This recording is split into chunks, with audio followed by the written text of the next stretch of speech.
오늘 잃은 아들을 찾다라는 제목으로 우리 하나님의 말씀을 함께 나눠보도록 하겠습니다. 성경에서는 성도와 성도, 그러니까 우리 청년부로 말하면 너와 나겠죠. 너와 나의 이 관계를 여러 가지로 풀어내고 있는데요. 오늘 특별히 살펴보고자 하는 것은 바로 가족입니다. 가족. 사도 바울을 비롯해서요, 여러 서신서, 그러니까 성경을 쓴 기자들은요, 하나같이 수신, 그러니까 이 편지를 받는 교회의 성도들을 부를 때 뭐라고 불렀냐? 나의 형제들이라고 이제 불렀습니다. 그러니까 여러분들이 성경을 보시면 아시겠지만 신약에는 형제들아 이런 말들이 되게 많이 있습니다. 이 형제들이라는 말은 원어로 봤을 때 같은 배에서 낳은 자라는 뜻을 가지고 있습니다. 그러니까 사도 바울이나 여러 제자들이 형제들아 라고 이렇게 부를 때 그 사람들을 무엇으로 생각했다라는 거죠? 가족으로 여기고 있다라는 사실입니다. 자, 그렇다면 사도 바울은 왜 형제들이라고 불렀을까요? 거기에 있는 모든 성도들이 사도 바울의 친척이었을까요? 피가 섞인 친척이었을까요? 절대 그렇지 않다라는 사실입니다. 물론 여러 교회 안에는요, 유대민족 사회가 주를 이루기는 했지만요, 그 안에는 이방인들도 존재했습니다. 그래서 어떻게 보면 유대인들에게 넓은 범위에서 형제야 라고 부르는 건 이해가 되겠지만 이방인들에게까지도 형제들아 라고 부르는 것은 사실 이해할 수가 없는 부분이죠. 그러면 왜 바울은 이 자들에게 형제라고 불렀을까? 왜 가족으로 여겼을까? 갈라디아서 3장 7절에는 이런 말씀이 있습니다. 그런즉 믿음으로 말미암는 자들은 아브라함의 자손인 줄 알지어다. 뭐라고 이야기하고 있죠? 구약에서는요, 흔히 아브라함의 핏줄이 하나님의 백성이었습니다. 그러나 신약은 다르다는 겁니다. 그러니까 예수님이 오신 이후부터는요, 뭐라고 이야기하냐? 예수 그리스도를 믿는 자들이 진정한 하나님의 백성이면서 동시에 아브라함의 혈통이다라는 것입니다. 그러니까 옛날에는 아브라함 밑에 어떤 12지파 아래 태어나면 하나님의 백성이었고 아브라함의 핏줄이었어요. 그러나 신약은 다르다는 겁니다. 이제 신약에 넘어와서는 예수 그리스도를 믿는 자들, 그 믿는 자들이야말로 아브라함의 혈통이다, 믿음의 자손들이다 라고 이야기를 하면서 우리 교회가, 너와 내가 하나의 가족 공동체다라는 것을 분명하게 가르쳐주고 있습니다. 예수님께서요, 마태복음 12장에 보시면은 이 가족에 대한 이야기를 해 주십니다. 자, 예수님이 가족이 있으셨을까요? 없으셨을까요? 네, 예수님도 가족이 있으셨습니다. 왜냐하면 여러분, 요셉과 마리아도 남녀 아니겠습니까? 예, 불이 붙었겠죠. 그러니까 예수님만 낳으신 게 아니라 예수님을 낳은 이후에도 낳았습니다, 자녀를. 그렇기 때문에 예수님도 나름 이제 가족이 있었습니다. 이 말씀을 보시면은 이제 예수님의 가족들이 예수님을 찾아옵니다. 찾아온 이유는 무엇이었냐? 아무래도 소문이 들렸던 것 같아요. 그러니까 예수님이 조금 특별한 행동, 약간 가르침 이런 것들을 하니까 이제 주변의 사람들이 말했겠죠, 가족들에게. 예수가 저렇게 하고 있다. 니네 가족이 말려야지 누가 말려야겠냐. 이제 이렇게 주변에서 이야기하는 사람도 있었겠죠. 그래서 이제 그 예수님의 가족들이 예수님을 찾아가서 아마 좀 말리고자, 왜 그러냐 대체, 왜 이렇게 특별한 행동을 하냐, 그냥 좀 얌전히 살아라, 너무 특별하게 행동하니까 우리가 힘들지 않냐, 주변에서. 아마 이런 이야기들을 하러 간 것 같아요. 그렇게 예수님의 가족이 찾아왔고, 그 예수님이 찾아왔다는 소식을 한 사람이 예수님에게 전합니다. 그리고 그 이야기를 듣고 나서 예수님이 뭐라고 말씀하시냐? 마태복음 12장 5절에 누구든지 하늘에 계신 내 아버지의 뜻대로 하는 자가 내 형제요 자매요 어머니라 하시더라. 뭐라고 말하죠? 아버지의 뜻대로 하는 자가 내 형제요 자매, 내 어머니다 라고 말씀하고 있다는 사실입니다. 우리는 이 말씀 가운데에 예수님께서도 어떤 이해를 가지고 있는지를 우리가 알 수 있어요. 믿음을 가진 자들이 하나의 가족으로 연결이 되어 있구나. 그렇게 이해를 해야 되는구나 라는 것을 우리가 예수님을 통해 배울 수 있다는 사실입니다. 여러분, 우리는 가족입니다. 교회는 가족입니다. 여러분들의 그 지금 좌우에 있고 가족입니다. 우리는 여러분 가족이에요. 예수님의 피로 하나 된 가족이다라는 사실이죠. 그래서 제가 이 말씀을 묵상하면서 갑자기 그런 생각을 하게 됐어요. 우리가 이제 목장이라고 하지 말자. 우리 이제 가족이라고 하자. 동행가족, 웃기는 볶음 가족. 정말 웃기는 가족이죠. 가족. 그래서 이제 목자들을 앞으로 가장이라고 부르죠. 가장. 가장. 뭔가 목자보다 가장이 좀 와닿지 않아요? 더 개고생해야 될 것 같은 느낌? 뭔가 더 책임감이 주어지고, 목자라는 것은 뭔지 내 양도 아니고 그냥 이렇게 뭐 가라 뭐 이런 느낌이 드는데, 막 뭔가 가장이라고 하면 내가 이렇게 세워야 될 것 같잖아. 저만 그런 것 같아요. 저만.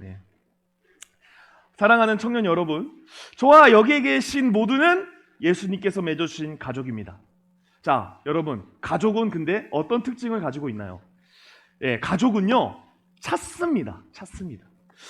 여러분의 가족 중에 누군가가 말없이 나갔다고 생각해 보십시오. 그럼 여러분들은 어떻게 하겠습니까? 전화한다고 합니다. 아쉬웠습니다. 전화를 해서 어디 있는지를 물어보겠죠. 전화가 안 되는 거예요. 그럼 어떻게 하시겠습니까? 언젠간 들어오겠지. 그냥 자겠죠. 근데 하루 지나고 이틀 지나고 3일 지나고 들어오지 않는 거예요. 그럼 여러분들은 어떻게 하시겠습니까? 당연히 가족은요, 찾습니다. 이게 가족인 거예요. 찾지 않는다라고 생각을 한다면은 사실 가족은 아니겠죠. 근데 가족은 어떤 사람들이에요? 그 누나가, 그 동생이 아무리 미워도 찾는 게 뭐예요? 가족이다라는 사실입니다. 자, 그런데요, 가족은 또 다른 특징을 가지고 있죠. 그것은 절대 포기하지 않는다라는 사실입니다. 예전에 TV를 보면은 그런 분들이 등장하죠. 자식을 잃은 부모님들. 그 부모님들의 자식 찾는 것을 포기하나요? 30년이 지나도 40년이 지나도 심지어 뭔가 어렸을 때 사진을 가지고 이렇게 지금 30년이 지난 모습이면 이런 모습일 것이다라는 어떤 모형을 이렇게 사진을 만들어서 어떻게든 그 가족을 찾아내려고 하는 것이 바로 가족이다라는 사실입니다. 그래서 여러분, 우리가 예수님의 어떤 보혈의 힘으로, 믿음으로 가족이 되었다. 그럼 우리가 서로를 어떻게 대해야 될까요? 일단 저는 찾아야 된다고 생각하고요. 그리고 더 나아가서 포기하지 않아야 된다라는 사실입니다. 저와 여러분이 결코 포기하지 않는 자들이 좀 되었으면 좋겠습니다. 그 예수님을 믿음으로 맺어주신 가족이라는 그 개념이 우리 안에 정말 풍성하게 통용이 되었으면 좋겠습니다. 너는 너고 나는 나, 이게 아니라 예수님이 우리를 가족 맺어주셨으니까 우리도 하나 되고 우리 하나로 뭉치고 하는 그런 놀라운 일들이 있기를 간절히 소망합니다. 세상은 개인주의입니다. 여러분, 그렇죠? 세상은 개인을 중시 여깁니다. 근데 저는 여러분들에게 질문하고 싶은 게 뭐냐? 예수님도 개인주의를 사랑하실까요? 어떻게 생각하세요? 예수님은요, 아무리 생각을 해도요, 절대 개인주의를 옹호하지 않을 것 같습니다. 제가 예수님을 정의했을 때 예수님은 철저히 공동체주의예요. 공동체주의. 그러니까 우리도 마찬가지예요. 우리가 개인주의적 성향으로 살면 안 됩니다. 우리는 오픈 마인드로, 공동체적인 마인드로 살아가야 되는 거예요. 공동체적인 마인드. 개인주의가 우리나라에 팽배해졌습니다. 자, 한번 여러분들에게 물어보죠. 개인주의가 많은 요즘 시대가 살만하십니까? 뭐 얼마나 살았다고. 일부러, 역시. 일부러 말했답니다. 저 절대 심은 사람 아닙니다. 여러분, 개인주의. 나의 어떤 영역을 침범받으면 안 돼. 물론, 우리가 개인의 개인이 터치받아야지 않을 영역이 존재할 필요는 있죠. 근데 이 영역이 왜 필요하죠? 그것은 우리가 더욱더 공동체를 위해서 살아가기 위한 나의 충전으로 개인이 필요한 것이지, 내가 전적으로 내 모든 것들을 개인으로만 살 거야 라고 하는 이거는요, 우리 사회에 굉장히 많은 힘듦과 아픔을 가져왔다는 사실입니다. 제가 최근에 책을 읽었던 교회는 어떤 공동체인가, 그 김영호 목사님 쓰신 책에서 너무 재밌게 봤던 게 뭐냐면, 그러니까 무슨 연구를 하셨대요. 근데 여러분 5층 이상 사시는 분, 아파트 5층 이상 사시는 분, 예, 아유 안타깝게도요 5층 이상 사시는 분들이 자살률이 높고 우울증이 걸릴 확률이 높으면서, 예, 동시에 고독사가 굉장히 높대요. 그래서 우리나라 사회가 이 아파트 문화잖아요. 굉장히 아파트가 많이 짓고 높게 짓는 것을 좀 선호하고, 그런 어떤 추세가 어떤 개인의 그 인권은 중요하죠. 어떤 개인주의적 성향을 너무나 많은 것을 반영해서 되는 이 부분이 있는데, 그러면 그럴수록 더욱더 사회는 아파진다라는 사실입니다. 그러면서 여러 가지 해결 방안 중에 하나가 이제 모여서 사는 거였어요. 공동체로 이렇게 해가지고 뭐 이렇게 5가정, 6가정이 돈을 모아갖고 서울에 집을 짓는 거예요. 그래서 함께 사는 거예요. 그러니까 그런 것들을 이제 그 교회는 하고 있대요. 예. 내가 그걸 읽으면서 우리 교회도 이게 가능할까? 우리 한번 10가정 한번 모여봅시다 해서 같이 한번 우리 공동체 생활 한번 해봅시다 해가지고 이렇게 서울 시내에서 집 지고 살아가면 올 사람이 누구나 있을까? 예, 그런 생각을 합니다. 어쨌든 여러분, 우리는 자꾸 함께 살려고 노력을 해야 됩니다. 자꾸 혼자 살려고 하시면 안 되고요. 우리는 함께 살아가려고 할 때 진정 사람다운 모습이 나타난다라는 사실이죠. 오늘 말씀에 한 가족이 등장합니다. 이제 구성원으로는 아버지, 큰아들, 둘째 아들이 있습니다. 이 가족은 행복하게 살고 있었습니다. 그런데 어느 날 문제가 생기죠. 바로 둘째 아들 때문에 문제가 생깁니다. 이 둘째 아들이 아버지에게 굉장히 황당한 요구를 합니다. 오늘 읽진 않았지만 12절의 말씀을 한번 보도록 하겠습니다. 12절의 말씀 우리 한번 보겠습니다. 시작. 그 둘째가 아버지에게 말하되, 아버지여, 재산 중에서 내게 돌아올 불깃을 내게 주소서 하는지라. 자, 어떤 요구를 하였습니까? 자신이 분깃으로 받을 아버지의 재산을 달라는 겁니다. 자, 유대 사회에서는요, 아버지의 재산 당연히 자식들이 물려받습니다. 자, 그런데 언제 물려받습니까? 아버지가 돌아가셨을 때.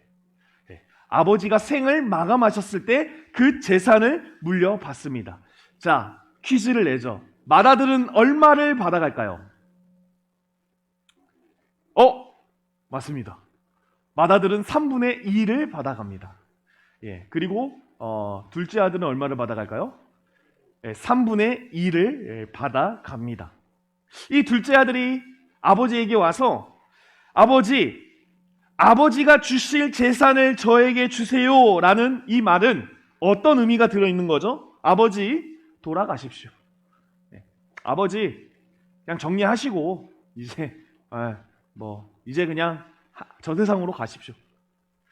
이런 의미가 들어있다라는 거죠. 그러니까 지금 둘째 아들이 지금 불효 중에 뭘 하고 있는 거예요? 불효를 하고 있다라는 사실이죠. 그러면 이 둘째 아들은 왜 불효를 저질렀을까?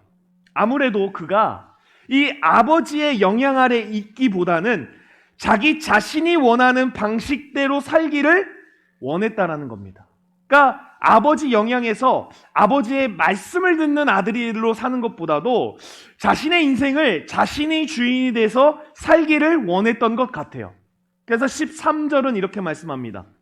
그 며칠이 안 되어 둘째 아들이 재물을 다 모아가지고 먼 나라에 가서 거기서 허랑방탕하여 그 재산을 낭비하더니 라고 말씀하고 있습니다. 자, 13절을 보면 둘째 아들은 자기 인생을요 즐기고 싶었어요. 즐기고 싶었던 거예요. 그러니까 아버지 밑에서 살면 여러분들 얼마나 잔소리가 많습니까? 그죠? 자, 여러분들이 왜 독립을 하고 싶으세요? 왜 엄마 아빠랑 살기가 싫어요? 예. 엄마 아빠랑 부모님이랑 사는 우리 그 형제 자매들하고 대화를 해보면, 목사님, 저는 빨리 독립을 하고 싶거나 혹은 저는 빨리 결혼을 하고 싶어요. 왜냐하면 이 굴레를 결혼해야 벗어날 수 있을 것 같아요. 그런 말씀들을 하시는데요. 그러니까 아버지나 부모, 어머님 밑에 사는 거는요, 되게 피곤한 일이거든요. 만약 여러분들 중에 나는 피곤한 일이 아니에요 라고 생각하신다면 부모님들이 괴로워하실 수도 있고요. 네. 어머니 아버지가 엄청 괴로워서 저 언제 나가나 그러다가 이제 아버지 어머니가 나가는 거예요. 네. 그러니까 그러실 수 있고, 어쨌든 자, 기본적으로 전통 보수적인 사회에서 부모님 밑에서 사는 거는요, 되게 어려운 문제였다는 거죠. 그래서 이 둘째 아들은 더 이상 아버지 터치하지 마세요. 난 내 마음대로 좀 살아보고 싶어요. 근데 참 의아하죠. 그럴 거면 재산이라도 받아가지 말던가. 그죠? 하여튼 불효하는 애들은 하여튼 그래요. 네. 그래서 어쨌든 그것을 다 받아다가 갑니다. 그리고 14절엔 뭐라고 얘기하냐? 다 없앤 후라고 이야기를 합니다. 와, 진짜 대단한 친구죠. 재산을 다 받아다가 어떻게 해요? 다 탕진을 해요. 제가 예전에 경주로 수학여행을 갔거든요. 근데 이제 부모님들이 수학여행을 가니까 초등학교 때 돈을 10만 원을 주셨어요. 근데 그때 당시 10만 원이면 사실 큰 돈이죠. 그래서 그거를 이제 주셔갖고 이제 가져가라라고 했어요. 근데 여러분, 그 돈을 주셨을 때는 그것을 다 쓰라고 주신 걸까요? 아니면은 남겨오라고 주신 걸까요? 저희 어머니 아버지는 제가 그걸 다 쓰실 줄을 몰랐대요. 그러니까 뭔가 내가 특별한 어떤 상황이 있을 수도 있고 특수한 상황이 있을 수도 있기 때문에 넉넉히 주셨나 봐요. 근데 저는 그 출제자의 의도를 파악하지 못하고 좋다, 이때다 하고 다 썼어요. 다 썼어요. 자, 그리고 집에 돌아갔습니다. 제가 어떻게 되었는지는 나중에 이야기 드리고요. 이 둘째 아들이 다 써버린 거예요. 그런데 다 쓴 상황에서 무슨 일이 일어나냐? 흉년이 들어 비로소 궁핍한지라. 흉년이 들었대요. 그 나라에 흉년이 들어서 비로소 궁핍하게 되어 버렸다라는 사실입니다. 자, 이런 상황에서 이 둘째 아들은 15절과 같이 이야기합니다. 가서 그 나라 백성 중 한 사람에게 붙여 사니 그가 그를 들러 보내어 돼지를 치게 하였는데 라고 말씀합니다. 여러분, 이 둘째 아들은요, 아버지를 떠나서 폭삭 망했습니다. 아버지를 떠나 자기의 마음대로 살았던 이 둘째 아들은요, 아주 망했고요. 어떠한 신세까지 됐냐? 어떤 사람의 종살이를 하게 되는데, 중요한 것은 어떤 동물을 치는 사람이 되었죠? 돼지를 치는 사람이 되었습니다. 혹시 상식적으로 아실지 모르겠지만 유대 문화에서요, 돼지는 부정한 동물이에요. 그래서 사실 돼지는 먹지도 않을 뿐더러 제사에도 활용되지 않을 뿐더러 키우지도 않는 동물이 돼지입니다. 자, 그런데 중요한 것은 뭐예요? 그런 돼지였는데 지금 이 사람이 누구의 먹이를 주고 누구에게 자신의 몸을 굽히고 있는 일이 발생합니까? 돼지를 키우고 돼지에게 자신의 몸을 굽히는 그런 어리석은 굴욕과 같은 일이 발생하게 된다는 사실이죠. 심지어 16절을 보시면 그가 돼지 먹는 쥐염 열매로 배를 채우고자 하되, 여러분, 돼지가 먹는 쥐염 열매가 있대요. 근데 그것을 통해 배를 채우려고 했는데 중요한 것은 뭔지 아세요? 주는 자가 없다라는 거예요. 주는 자가 없다. 와우. 여러분, 우리 길가에 가다 보면 고양이 사료가 되게 많잖아요. 그죠? 근데 우리가 배고파서 망했어요. 그럼 고양이 사료 정도는 우리가 먹을 수 있겠죠? 그죠? 아, 안 돼요? 아니, 망하면. 네. 우리가, 그러니까 극하게 망하면. 그러니까 예를 든 거예요. 네. 그러니까 돌아다녀도 고양이 밥 정도는 우리가 뺏어서 먹을 수는 있을 것 같아요. 그런데 놀랍게도 이 사람은 돼지에게 주는 열매조차도 누구도 신경 쓰지 않는 그런 사람으로 전락해 버렸다는 거예요. 자, 여러분, 이렇게 살 바에는 사실은 누구와 사는 게 편한가요? 잔소리가 많아도, 싫은 소리가 많아도 사실은 아버지 밑에서 사는 게 더 흔히 말하는 이득 아니겠습니까? 이렇게 살 바에는. 여러분, 저는요, 부모님이랑 엄청 오랜 세월을 떨어져서 살았어요. 저는 거의 고등학교 때부터 부모님이랑 떨어져 살았거든요. 그래서 저는 부모님이랑 사는 것을 불평하고 불만하는 친구들을 보면은 솔직히 욕을 바가지로 해주고 싶어요. 그거 왜 그러냐면, 여러분, 부모님이랑 살면 진짜 밥 꼬박꼬박 다 주잖아요. 그리고 잠 다 재워주시잖아요. 근데 저는 고등학교 때부터 월세 내야지, 내가 밥 해결해야지, 그러다 보니까 정말 부모님이랑 사는 친구들이 굉장히 부러웠거든요. 여기에 오늘 등장하는 이제 둘째 아들도 마찬가지일 것 같아요. 그 누구도 신경 쓰지 않는 인생으로 바뀌었을 거라면 차라리 아버지 밑에서 내 마음대로 하지 못한다 할지라도 아버지 밑에서 사는 게 더 큰 이득이 아닌가. 본문을 통해 예수님께서 무엇을 말씀하고 싶으셨을까요? 그것은 성도는 하나님을 떠나면 안 된다라는 겁니다. 자, 오늘 말씀 가운데 우리가 꼭 교훈을 얻어야 되는 것은 무엇이죠? 우리가 인간이, 사람이, 성도가 하나님을 떠나면 뭐다? 집 나가면 개고생이다 라는 것을 가르쳐주고 있다는 사실입니다. 모태신앙의 특징이 있죠. 항상 어떤 하나님의 울타리를 벗어나고자 하는 열망이 있어요. 내가 지금까지 기독교 가정에서 예배하고 교회 생활하고 이렇게 붙잡혀 살다 보니까 자유가 없다고 생각해서요, 교회 밖에 내 마음대로 사는 자유를 찾아 떠나야겠다. 나는 그게 정말 내 인생의 가치가 많을 것이다 라고 생각하고 그것을 동경하고 살아갑니다. 근데 동경하고 살아가면 좋은데 많은 청년들은 그 울타리를 넘어서 실제로 하나님의 울타리가 아닌 자신이 원하는 삶을 살기 위하여 하나님의 울타리를 벗어나게 된다. 그러니까 자신의 쾌락과 자신의 만족을 위해서 살아갑니다. 그런데 문제는 뭔지 아십니까? 그 길에는 자신이 원하고자 하는 것이 없다라는 겁니다. 우리가 보기에는 내가 교회의 영향력, 하나님의 영향력이 아닌 교회 밖의 울타리에서 살면 내가 좀 더 잘 살 것 같고, 내가 좀 더 뭔가 재미나게 살 수 있고, 내가 좀 더 뭔가 평안하게 살 수 있을 것 같은데, 막상 그 자리를 떠나보면 우리에게 주어진 것은 무엇이냐? 개고생밖에 없다. 굴욕이 있고 비참함밖에 없다라는 사실입니다. 제가 결혼을 했습니다. 결혼하면 뭐가 사라질까요? 자, 결혼하면 뭐가 사라질까요? 뭐가 사라질 것 같으세요? 자, 남자들에게 제가 꼭 말씀드릴게요. 자유가 사라집니다. 예. 결혼을 해서요, 자유가 저는 사라졌습니다. 그렇다고 제가 막 북한 사람처럼 살진 않습니다. 또 우리 아내를 오해할까봐, 사모님이 목사님 잡들이하고 막 지금 몇 시냐고 막 안 들어오냐고 막 이렇게. 물론 그럴 수 있죠. 그런데 저는 북한 사람처럼 살진 않아요. 저는 자유가 있지만 자유가 없어요. 그러니까 좀 이게 말이 웃긴데, 그러니까 모든 게 다 가능한 것 같은데 안 가능해.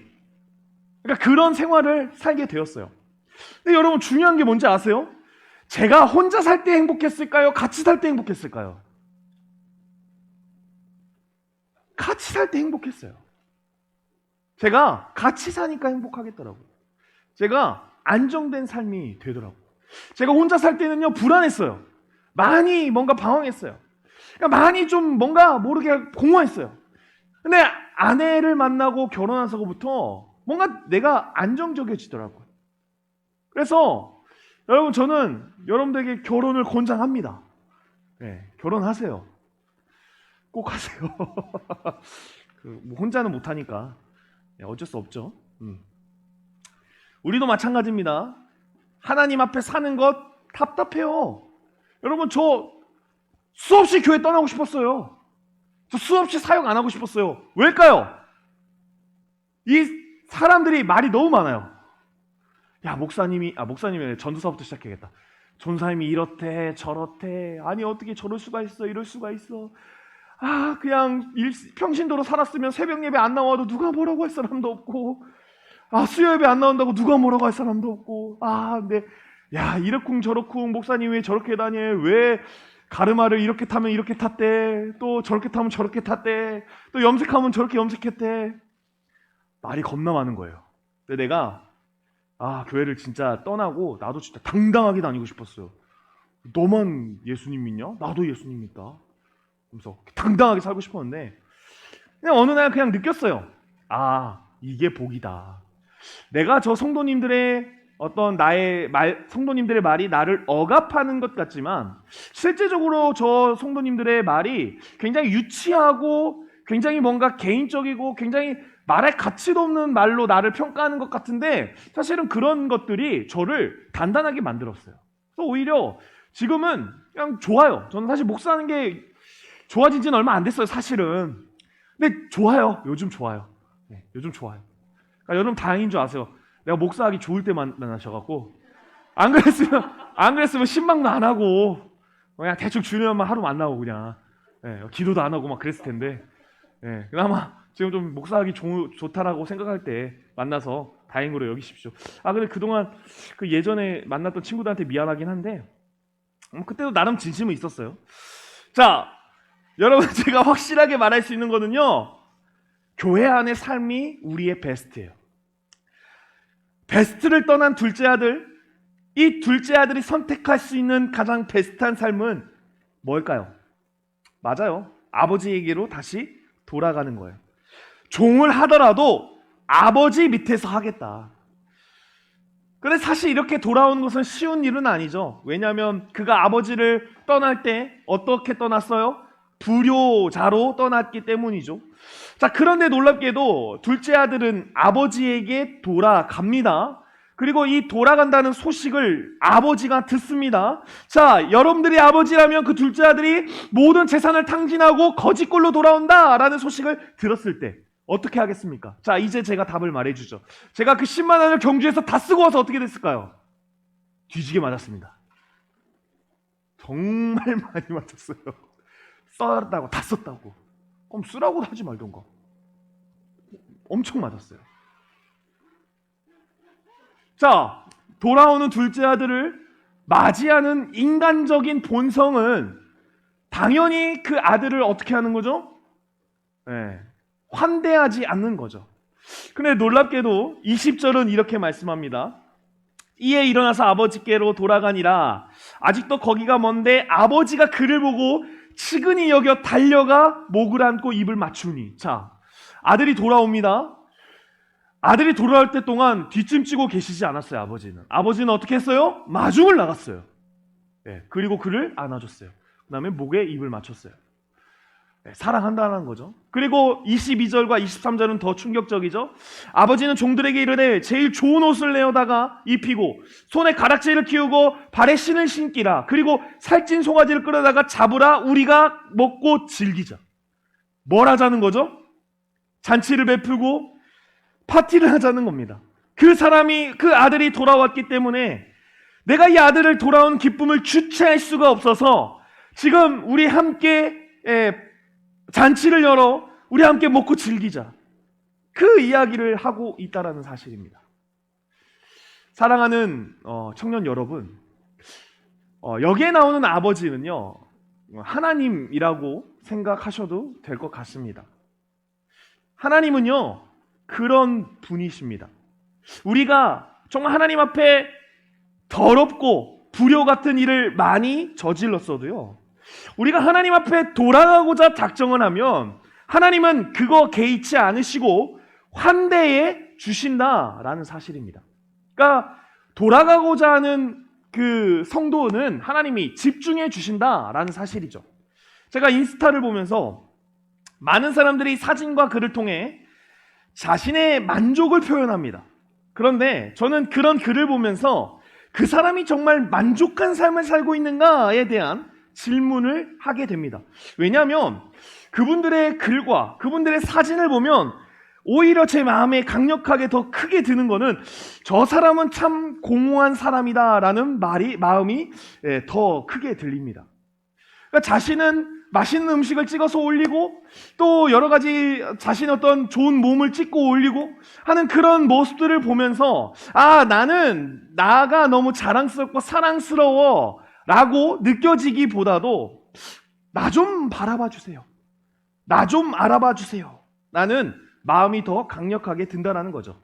근데 문제는 뭔지 아세요? 그런 마음으로 사람들에게 만족할 만한 관심을 받고 싶지만 받을 수가 없다라는 사실입니다. 그래서 저는 그런 분들에게 꼭 해주고 싶은 말이 뭐냐? 지금 여러분들이 돌아가야 될 것은 사람이 아닙니다. 하나님 품입니다. 하나님 품으로 여러분들 돌아가십시오. 여러분들 그 누가 여러분들을 알아봐 주지 않습니다. 여러분들을 환대해주고 기뻐해주고 여러분들의 그 거짓골을 안락하게 해주고 좋은 옷으로 입혀주실 수 있는 유일한 분은 하나님밖에 없으니 하나님에게 돌아가십시오 라고 말씀드리고 싶습니다. 제가 예전에 선임에게 용기를 내어 교회 이야기를 한 적이 있어요. 저의 사수였어요. 그래서 교회 좀 가시죠 라고 이렇게 이야기를 했는데 자기는 교회를 절대 가지 않겠다는 거예요. 그 이유가 뭐냐면 자기는 그동안 너무 더러운 짓을 많이 해가지고 교회에 다닐 자격이 없다라는 거예요. 그러니까 나는 하나님도 나를 용서할 수 없어. 나는 더러운 짓을 너무 많이 해서 그런 어떤 깨끗한 교회에 다닐 수가 없다. 근데 막상 사실 교회에 오면 깨끗하지 않다는 걸 깨달을 텐데 나는 다닐 수 없다. 근데 제가 그런 선임에게 사실은 한마디도 못했어요. 왜냐하면 그 당시 언제나 받아주시는 그 하나님의 사랑을 제가 깨닫지 못했기 때문이에요. 그래서 저는 너무 아쉬워요.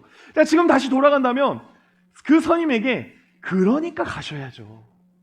하나님은 그럼에도 불구하고 우리 선임 그 병장님을 받아주실 겁니다. 제가 이렇게 이야기하지 못한 것을 너무나도 후회를 하고 있어요. 사랑하는 우리 청년 여러분들, 예배 자리에 나와 있지만 여러분들의 마음은 지금 어떻습니까? 하나님을 떠나 있지 않습니까?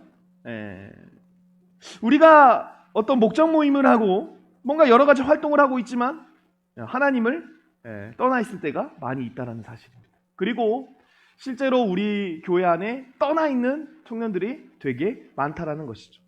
어찌되었던 둘째 아들 아버지가 받아줍니다. 그 둘째 아들 아버지가 받아주셨던 것처럼 우리도 마찬가지입니다. 내가 더 이상 나를 피폐하게 만들고 나를 망가뜨리게 하는 그 모든 것들을 끊고 내가 하나님 앞에 돌아가겠다라고 작정하는 순간 하나님은 우리를 만나주시고 품어주시고 함께 주신다라는 사실입니다. 저와 여러분 이것을 깨달아 하나님 앞에 돌아가는 귀한 자들이 될 수 있기를 간절히 소망합니다. 자, 이 소식을요 이제 맏아들이 듣게 됩니다. 맏아들. 근데 이 맏아들이요 흔히 말하는 여러분들 말로 빡이 쳐요. 28절을 한번 보겠습니다. 그가 노하여 들어가고자 하지 않거늘 이라고 말씀하고 있습니다. 그가 노했다. 그러니까 화가 난 거예요. 왜 화가 났냐? 아버지가 나를 위해서는 개구리 한 마리도 안 잡아주시더니 아버지한테 불효를 저지르고 집을 나갔다가 돌아온 거짓골로 돌아온 저놈을 위해서 송아지를 잡았다고? 그러니까 이 사람이 화가 난 거죠. 그래서 그 잔치에 꼬장은 안 피운다 할지라도 그냥 참여는 하고 싶지 않았던 거예요. 그러니까 자기가 할 수 있는 최선은 이제 꼬장을 피고 싶지만 꼬장은 그래 아버지의 넓은 마음을 이해하자 해서 꼬장 정도는 안 핀다. 그 대신 나는 참여는 안 할 거야. 그 정도 마음으로 가지고 있었던 것 같아요. 근데 뭐라고 합니까? 아버지께서 아버지가 나와서 권한대라고 이렇게 말씀하고 있고요. 29절과 30절은 이렇게 말씀합니다. 아버지께 대답하여 이르되 내가 여러 해 아버지를 섬겨 명을 어김이 없거늘 내게는 염소 새끼도 주어 나와 내 벗으로 즐기게 하신 일이 없더니 아버지의 살림을 창녀들과 함께 삼켜버린 이 아들이 돌아오매 이를 위하여 살찐 송아지를 잡으셨나이다. 화난 이유가 나오죠. 근데 아버지가 그냥 꾹꾹 참고 있었는데 이제 아버지가 파티에 오라는 거죠. 잔치에. 그러니까 화가 더 나서 이렇게 다 쏟아놓는 거예요. 여러분, 우리도 그렇습니다. 나는 교회 성실히 다녔는데 어떤 친구가 한참 방황하다가 교회에 왔어요. 근데 더 예쁨을 받는 거예요. 어떠세요, 마음이? 여러분 성격이 좋아서 이해할 수 있겠지만 그렇지 않다라는 거예요. 그러니까 제가 그런 거죠. 이제 사역을 하면서 제가 이제 뭐 한 3, 4년 사역을 했는데 새로운 목사님이 온 거예요. 나보다 젊고. 막 그 사람들한테 막 성도님들이 막 이렇게 칭찬도 하고 막 그러는 거예요. 그럼 저는 어떨까요? 화가 나겠죠? 저는 사실 질투를 한 적이 있었어요.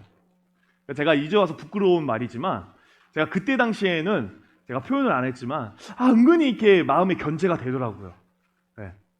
여러분, 우리도 마찬가지일 겁니다. 누군가 우리 교회 안에 정말 한참 방황하다 들어오면 목사님이 그 친구 더 이렇게 챙겨주고 하면은 목사님 내가 그동안 찬양 인도도 열심히 하고 초혼자매 아닙니다. 내가 열심히 하고 내가 목사님 그래서 다 이렇게 했는데 저거 왔다고 이렇게 하냐고 이럴 수 있다라는 사실입니다.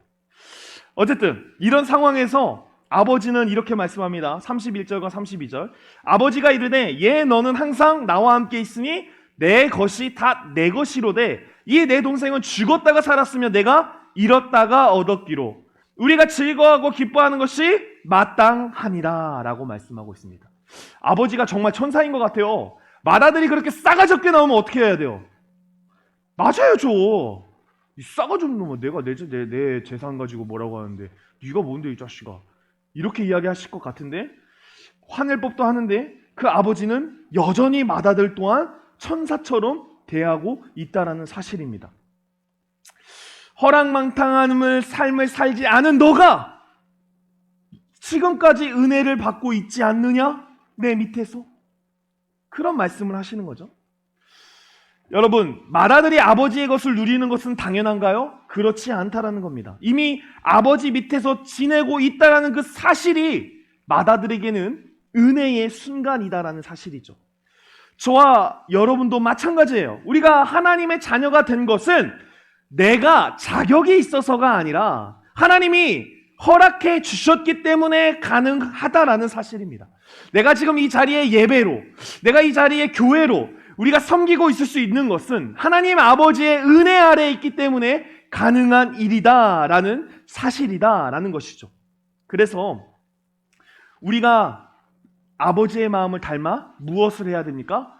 함께 기뻐하는 자들이 되어야 한다라는 사실입니다. 사랑하는 우리 청년 여러분들, 아까 서두에 말씀드렸지만 우리는 가족입니다. 가족. 못나도 가족, 잘나도 가족. 그 가족이 돌아왔을 때 기뻐하는 사람은 어떤 사람일까요?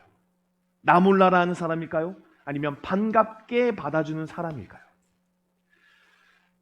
여러분들, 우리가 잃은 양 찾기를 하자, 잃은 청년을 찾자라고 그 말씀을 드렸을 때 여러분들의 마음에는 어떤 마음이 드십니까? 하나님이 돌아오는 것을 기뻐하시니까 내가 적극적으로 참여해지라는 마음이 드십니까? 아니면 나는 나고 쟤는 쟤고 지가 나간 건데 내가 무슨 상관이야, 이런 마음이 있으십니까? 중요한 사실은 뭔지 아세요? 이 비유가 큰 아들이 어떻게 행동했냐에 대해서는 가르쳐주지 않습니다. 그러니까 아버지가 31절과 32절을 이야기를 했죠. 근데 그 이후에 아들이 회개하여 아버지와 같이 잔치에 참여하였다, 이런 말이 없이 그냥 끝나요. 왜 이렇게 그냥 끝냈을까요? 이제 이것을 읽고 이것을 묵상하는 우리에게 무엇이 있다는 거죠? 선택의 순간이 존재한다는 사실입니다. 자, 우리도 불쌍한 영혼들을 보고 그들을 시기하고 그들은 돌아올 수 없는 영혼들이야 라고 선택할 수가 있고요. 반면에 아버지의 마음을 깨달아 아버지와 함께 정말 잃은 영혼들을 찾으며 돌아다니는 그런 자리로 나아가는 선택의 기로가 우리에게 남겨져 있다라는 사실입니다. 저와 여러분은 어디에 서 있을까요? 이 자리에 있지만 아버지를 떠나 난 아들일 수 있고요. 또한 이 자리에 있지만 하나님과 기쁨을 같이 하지 못하는 사람일 수가 있다라는 사실입니다. 그래서 저는 오늘 여러분들에게 한 가지 말씀드리고 싶은 거는 돌아오라. 돌아오라. 하나님을 떠난 사람들도 돌아오고 하나님과 같이 기쁨을 누리지 못하는 우리의 마음도 어떻게 해야 돼요? 돌아와야 된다. 그래서 사실 오늘 말씀은 문제를 가지고 있는 아들이 몇 명이에요? 2명인 거예요. 집 나간 아들, 하나님과 함께 아버지와 함께 기뻐하지 못하는 아들. 우리는 어디에 있습니까? 하나님이 기쁜 것을 기뻐합니까? 네, 저와 여러분이 하나님이 기뻐하는 것을 기뻐하기를 간절히 소망합니다. 우리 시간에 한번 같이 찬양하며 나아가도록 하겠습니다. 우리 시간 찬양할 때 여호와께 이제 돌아가자. 우리 이렇게 찬양하면서 우리의 마음을 고백하고 기도하며 나아가는 시간을 갖도록 하겠습니다.